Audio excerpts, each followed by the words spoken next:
E tem um detalhe aqui no chat, o pessoal tá reclamando muito do lance do gol do Paquetá. Que estão falando aqui, né? Teve essa reclamação de falta do Vitão no Matheus Martins. Muita reclamação de Botafogo, até do Madureira, né? O Madureira, pela reclamação, dando a entender que queria enfrentar o Botafogo e não o Flamengo. A reclamação dos jogadores do Botafogo, a torcida do Botafogo aqui no chat da Jovem Pan, e também, né, os rivais do Flamengo reclamando da falta que seria do Vitão no Matheus Martins. Essa aí, ó, que tá na tela do YouTube. E só para informar, só tem esse ângulo, tá? A transmissão do jogo só permitiu esse ângulo aí que você vai ver agora. Aí só esse aí, né? Que é a chegada do Vitão ali por trás. Então só tem esse ângulo. Me parece bem conclusivo, né? Só por esse lance, o árbitro marcou, deixou seguir. Foi nada. Nada, Vamp? Nada. Vida que segue. Vida que segue, foi nada. Ah, a posição do árbitro, né? Pô. Foi nada. O jogador já chega se atirando. Isso aí tem que se ferrar mesmo. Nada. Ainda bem que saiu o gol. Tomara que aconteça mais vezes isso. O Ele sente... A bola escapa dele e ele... A bola já tá... O Vitão, antes de chegar nele, a bola já passou. A bola já passou lá. E ele se joga pra fazer... Não foi nada. Então, ótimo que saiu o gol, inclusive. Tomara que aconteça algumas vezes isso. O cara se jogar, desistir da jogada e acabar tomando gol. Pra mim não foi nada. Então, concorda, Piperno? Concordo, e é importante a movimentação tática do Flamengo nesse lance. Você vê que o jogador do Botafogo, ele tá com o Vitão e do lado só tinha jogador rubro-negro. Era o Flamengo abafando o Botafogo com dificuldade para sair. E assim, eu fico inconformado quando, em lances como esse, o árbitro seja chamado para ir de novo ter uma segunda chance. O árbitro está colado no lance. Se ele errou ou não, mas tem que seguir. Ele não foi chamado, não. Não foi. Estou dizendo que assim, é muito comum os caras chamarem o árbitro. Poderia ter sido chamado, porque foi lance de gol, né? Podia chamar. Pois é. Mas enche o saco. Mas um cara nessa posição, lógico. O árbitro está muito perto. Tem que assumir, né, Flávio? Não, e outra, o jogo é no campo, né? O VAR foi criado para erro crasso, não para esse tipo de coisa. Então, ainda bem que não chamaram. Ontem agiram certinho e tal, tá tudo bem. Ele errou. Vai, teoricamente, aparece uma câmera e tal. Faz parte, o erro faz parte do jogo também. O árbitro errar faz parte do jogo.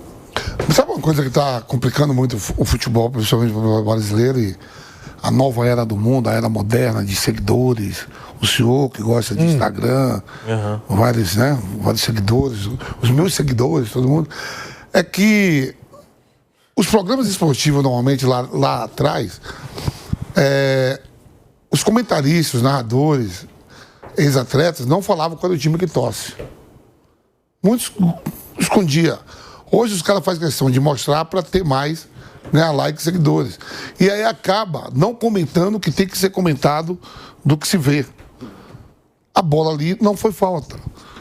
Mas para comentarista que torce pro Botafogo, pegar like pro Botafogo, os torcedores vai dizer que foi. Claro. Aquele lance ali não foi nada, pô. Comentar o que vê.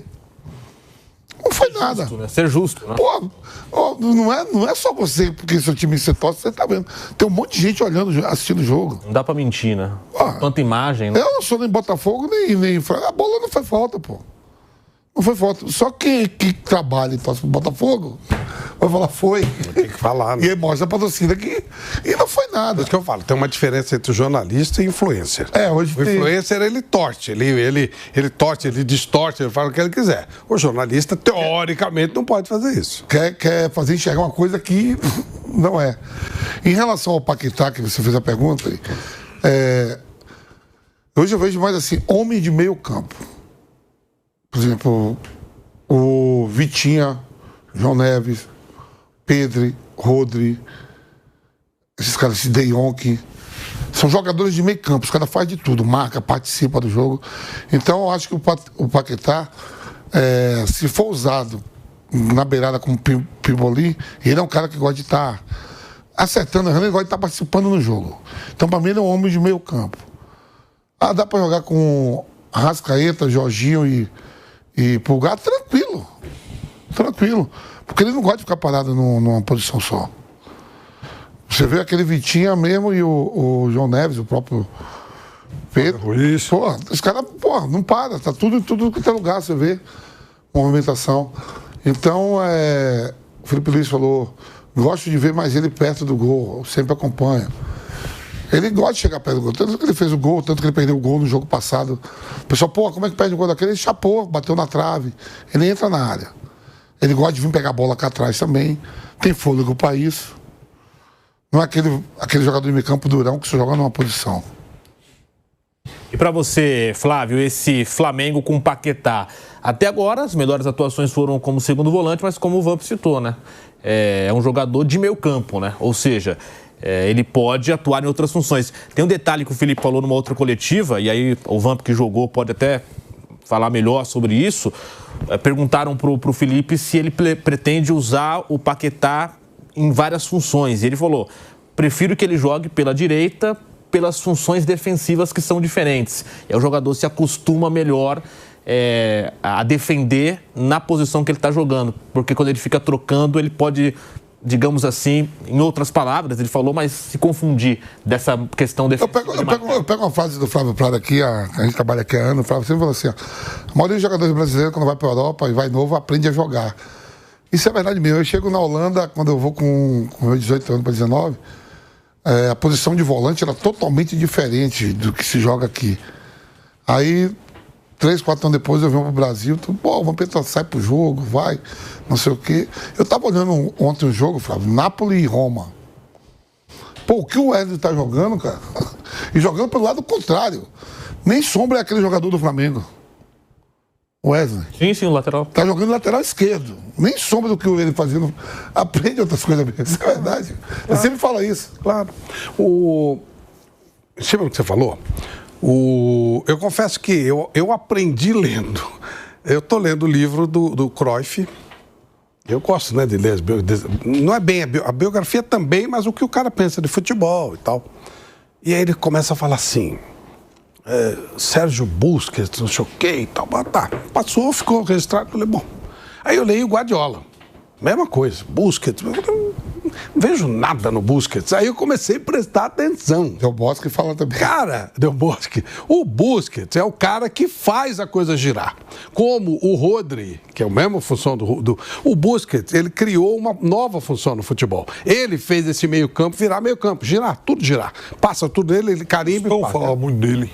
Como é que é? O Tostão em coluna citou muito. Olha, não sei se foi o Guardiola que falou. Quando eu vejo um jogo, você não vê só a partida. Quando você vê um jogo, você vê o Busquets jogar. Ele fala isso. O cara fala assim, o Cruyff falava muito. O quê? O jogador a gente analisa com a bola no pé, mas o grande jogador se analisa sem a bola. O Busquets é um cara que dá a opção sempre ao jogador, que cria o ritmo. Ele acelerava, ele segurava o time do Barcelona. Estou falando aquele Barcelona espetacular do Guardiola, 2019, 2020. Ele dava o ritmo. Comecei a chamar a partir dali de ritmista. Eu não quero comparar o Paquetá com o Busquets, porque acho que o Busquets é um cara... O Busquets e outro que os caras falaram que dá para escrever um livro só com a função dele, que é o Firmino, né? Fazia um pouco mais lá à frente, mas também era um outro jogador totalmente diferenciado. Eu não quero comparar o Busquets com o Paquetá, mas o Paquetá, ele é um cara também ritmista. Ele dá ritmo ao time, ele chega, só que ele é realmente um pouquinho mais ofensivo. O Busquets era quase um volante, zagueiro, aí que eu falo, 10 começa lá atrás, quando você começa a criar a jogada. Não é fazer uma bola longa, pode até fazer, mas não é esse o caso. Ele vai dar o ritmo pro time, ele vai acelerar na hora certa. A hora que o passe tem que sair mais rápido, a hora que você tem que dar o abafa. E o Paquetá, ele faz muito bem isso. Ele dá o abafa certo, ele chega certo, ele distribui a bola certo, dá o toque certo. Um cara desses, é claro que ele tem que ter uma função tática. Todo mundo tem que ter... Alguém dava uma orientação para o Busquets no momento que ele ia fazer todo esse trabalho que eu falei, ou para o Rodri. Mas esse jogador, ele tem que ser liberado para criar. Esse é o cara que vai, sabe, fazer o diferente, o passe diferente. Quem faz a jogada diferente é o Neymar. Quem faz o passe diferente é esse cara. Esse é o cara que vai, sabe, tocar na bola, ele tem que olhar o jogo todo, ele tem que, né, visão 360 graus. Esse é o cara que vai ver como é que a coisa vai funcionar. Paquetá é esse tipo de jogador. O Fábio Capello, eu estava vendo a entrevista dele, ele falou isso lá atrás e agora eu vi recentemente. Na votação para melhor jogador do mundo, ele votou no Messi. Ele falou, eu voto no Messi porque o Messi é o melhor jogador do mundo. Mas quem sabe jogar mais bola no mundo é o Iniesta. Isso. Ele falou, o Messi é o craque. Eu vou votar nele porque ele é o craque. Mas saber jogar bola no mundo é o André Iniesta. E essa semana eu estava vendo a entrevista dele e falou assim, ó, o Ronaldo Fenômeno, o Ronaldinho Gaúcho. E quem foi? Falou, o Ronaldo nunca foi treinar. Até que a pena mete até a boca dele. Falou, isso aí era pra levar os caras pra festa, tudo. Agora, não precisava treinar. O Cristiano Ronaldo, ele precisa treinar. Claro. Porque nunca teve o dom que o Ronaldo, o Ronaldinho Gaúcho. Mas é outro tipo de jogador, né? Tem o cara que é o cara criativo. Esse é o cara do drible curto e tal. O cara que lê o jogo, o cara que faz todo esse trabalho, é diferente. Esse cara, ele... Então, isso não tinha tanto lá atrás. Se o cara... Quando o jogo era mais lento... O cara tinha o tempo de dominar uma bola. Maravilhoso Gerson. Dominava a bola e pum, botava no peito do Pelé lá dentro da área. Um passe enorme. Meio campo inteiro a bola passava e caía no peito do Pelé. Então, ok. Hoje você precisa dar ritmo, fazer a coisa funcionar, fazer a coisa andar. Como dizia de novo Johan Cruyff, futebol é um jogo que você usa os pés, mas você joga com a cabeça. Esses são os caras que... Ricardinho, que eu joguei no Corinthians, era muito assim. Era sempre assim. O cara, de repente, ele te abre espaço. E aí, o Vamp já entra numa geração mais de um volante. Porque antes do Vamp, ele falou, né, diferente.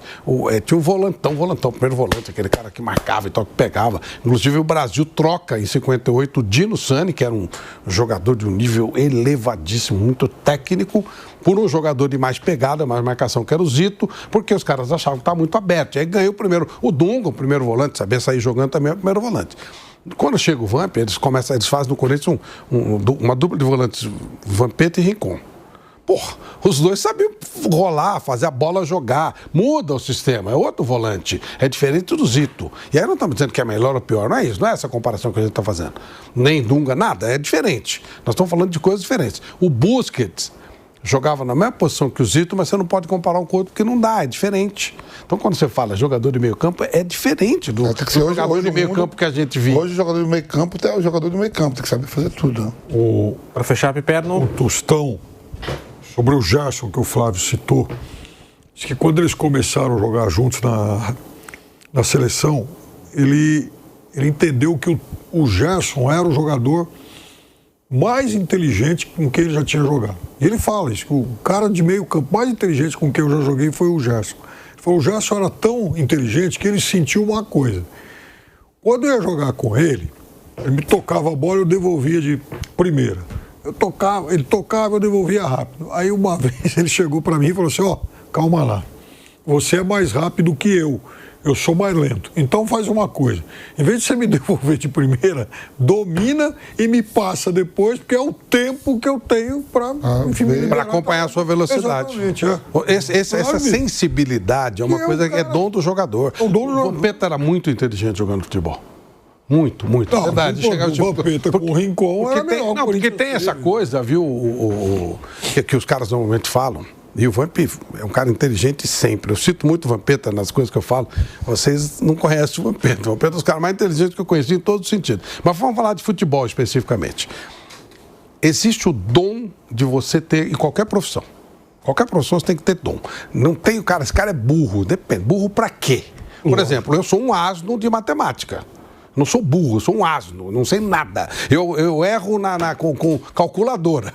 Um asno. Mas acho que sei falar um pouquinho em televisão, apresentar, falar alguma coisa. O dom de jogar futebol é um negócio, são programações diferentes. Então, o Neymar é o último dos mágicos. Quando a bola cai no pé do Neymar, ele já pensou 3 lances à frente. O problema é quando o cara não está em condição física, ele continua pensando, mas o corpo não responde. Aí eu falo isso direto, claro, isso direto. Que aí começa a ter problema, o corpo não está respondendo. Né? Aí que você começa a falar, puta, tá na hora de parar de jogar. Agora, a inteligência para jogar futebol é uma coisa que não tem jeito, Guilherme. Ou você tem ou você não tem. É o dom que você nasceu. Você nasceu para fazer aquilo. Eu, quando queria me meter a jogar futebol, eu até pensava. Sabe quando eu estava pensando, a bola já ia embora. Essa briga direta com o Edilson. O Edilson saiu do Big Brother. Tá todo mundo comentando. Porra, saiu do Big Brother e a gente tem essa briga direta assim. Ele falou, todo mundo que você vê, você acha que joga bola. E eu gosto de basquete, né? Eu gosto de basquete pra caramba. Daí de NBA falou, o cara que gosta de pegar um negócio com a mão e arremessar, a gente bota a força que quer. Eu quero ver fazer com o pé. E você fica gostando desse esporte aí. Porque você pegar aqui um copo aqui e querer meter ali na televisão, você vai saber necessariamente a força que você vai dar para quebrar ela. Se for só apanhar, você joga a água que tá aqui. Aí ele fala, eu quero ver fazer com o pé, botar força pra ir lá, chapar aqui.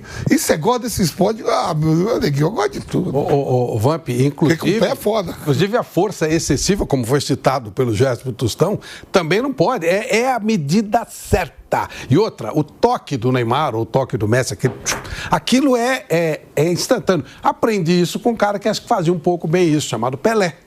Quando eu falava para ele, Rei, como é que você criou a jogada? Eu lembro dessa conversa. Foi aqui, ele tinha um apartamento aqui na Alameda Santos, e me deu a honra de me receber lá. Eu disse, Rei, como é que você inventou a jogada da tabelinha, que essa ninguém repetiu? Ele ficava cercado por 3, ele jogava a bola na perna do adversário e pegava do outro lado. Fazia a tabelinha com a perna do adversário. Eu, como é que você criou essa jogada? Ele falou, não sei. Eu fiz e depois eu vi e eu não sei como é que eu fiz. Ou seja, instinto puro. Ele não pensou. Ele não pensou. É instinto puro. Com certeza, naquela jogada espetáculo contra o Mazurkiewicz, que ele passa, ele pensou aquilo na hora. Ele foi para a bola e falou, quer saber? Passou e deixou o cara vendido. Porque isso é instinto. É instinto. Essa é a jogada mais bonita que eu já vi no mundo. É instinto. E ele fala e é verdade. A bola bate no tornozelo. No tornozelo. Ele abre a perna, dá aquela bola. Mas isso você não pensa. Você não treina isso. Essa e aquela do Eguita maluco, aquela defesa escorpião e o Embre, não tem também. Outra coisa, aquela metida de bola, quando os caras falam assim, fez o gol que o Pelé não fez. Não. Fez o gol da jogada que o Pelé criou, porque ninguém chutava do meio campo. Ninguém. Nem o Pepe, que tinha um chute mais potente. Nunca ninguém chutou. Pela primeira vez, alguém olha o goleiro e tuque. Pelé. É instinto. Ninguém. O cara estava adiantado para todo mundo. Como é que só o Pelé fez? Aí depois todo mundo começou a prestar atenção. O próprio Ronaldo, quando faz aquele gol no Fábio Costa, você fala, comecei a olhar o cara. Por quê? Porque alguém com instinto especial alertou. Antes do Leandro da Silva da bicicleta, ninguém se preocupava em virar e dar. É instinto, é coisa de gênio, é coisa que, né? Ou de um cara que tem uma leitura de jogo espetacular. Então não tem jeito. Eu tô só chamar rapidinho um intervalo na Rádio Jovem Pan, uma pausa para você que nos acompanha na rádio. Seguimos no YouTube, na rádio, voltamos já já. Segue. Não, e o Tostão sobre o Busquets, nessa coluna que eu li uma vez, ele falava que o Busquets era o volante, o jogador de meio campo que desarmava pensando no jogo vertical. Então ele desarmava, então ele dava o bote já para tocar para frente. Estava na segunda jogada. Por quê? Porque quando ele faz isso, ele está pegando a defesa desarmada, né? O meio campo desarmado. Está tomando a bola e já armando o ataque rápido. Então, a velocidade, isso é uma questão, enfim, cognitiva também, né? E aí, quem o Guardiola pede? O Paquetá, que foi o começo de toda essa história. Por que será? Ele quer jogador que tem uma visão diferente de jogo. O Guardiola, como treinador, começa a ganhar tudo e virar como treinador. Poucas pessoas sabem que o Guardiola jogava demais, pô. Sim. Jogava demais, não errava um passe com o Guardiola. 100 passes, 101 certo. E é raro, né? Normalmente o cara... E aí ele, como treinador, parece que ficou só Guardiola treinador. Como jogador, jogava demais. É que o treinador excedeu, mas realmente era um jogador de alto nível que virou jogador. Que normalmente, o Gênio aí não dá. O Gênio aí, embora o Zidane tenha ganho alguns títulos, o Beckenbauer foi campeão do mundo e tal, mas não dá. O Gênio fica impossível porque ele consegue imaginar o Messi ensinando? Não dá. Como é que vai fazer? O Maradona brincava com os caras, né? Falou, não dá, tem coisa que... Porque como é que você vai ensinar o drible? O drible do Neymar, como é que ele vai fazer? É instinto. Como é que você ensina instinto? O Pelé, que é um caso à parte e tal, pra mim o maior personagem da história do futebol é um cara chamado Johan Cruyff. Porque ele foi espetacular como técnico, deixou um legado aí que tem o Guardiola como grande discípulo. E talvez, para muitos, para mim, talvez tenha sido o maior jogador nascido na Europa em todos os tempos. Então, era fora de série em campo. Verdade. E foi um técnico que radiou conhecimento. Ele aproveitou uma revolução tática que foi... E aí, olha que curioso, o Vampeta falou de basquete. A laranja mecânica, ela é oriunda de observações de basquete, vôlei e futebol. Era o Stephen Kovacs e o Mitchells, eles observando, fazendo estudos laboratoriais. Inclusive foi na escola de futebol de Colônia, que é um negócio bem... Olha só, um romeno, um holandês em Colônia. E eles criaram assim, olha o movimento do basquete. Né? Olha o rodízio do vôlei. E aí eles resolveram achar alguma coisa de fazer um movimento coletivo. Apesar disso, eles só conseguiram fazer com aquela seleção da Holanda porque tinha um cara chamado Johan Cruyff.